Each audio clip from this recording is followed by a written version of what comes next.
अस्सलामुअलैकुम दोस्तों, आज इस वीडियो के क्लिप पर बताना चाहता हूं कि मुंजी की कीमतों में काफ़ी तेज़ी चल रही है। आज गला मंडियों में आज जो हल्की क्वालिटी हाईब्रिड मुंजी का ताज़ा तरीन रेट लगाया जा रहा है वो 1700 रुपये से लेकर 1950 रुपये तक। नॉर्मल क्वालिटी 2000 रुपये से लेकर 2050 रुपये तक। अच्छी और वीआईपी क्वालिटी 2300 रुपये तक सेल हो रही है। साथ में सुपर फाइन की बात करते चलें, सुपर फाइन का जो आज का ताज़ा तरीन रेट लगाया जा रहा है मंडियों में, हल्की क्वालिटी 2200 रुपये तक, नॉर्मल क्वालिटी 2200 रुपये से लेकर 2350 रुपये तक। अच्छी और वीआईपी क्वालिटी जो है वो 2500 रुपये तक भी सेल हो रही है।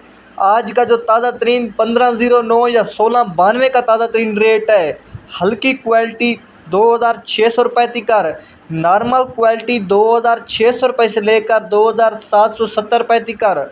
अच्छी और वीआईपी क्वालिटी जो है वो 3000 रुपये से लेकर 3150 रुपये तक। और जो पुरानी मुंजी पड़ी हुई है 1509 या 1692, उसका ताज़ा तरीन जो रेट आज लगाया जा रहा है वो 3700 रुपये से लेकर 4200 रुपये तक भी सेल हो रही है। नाज़रीन, पहले मुंजी के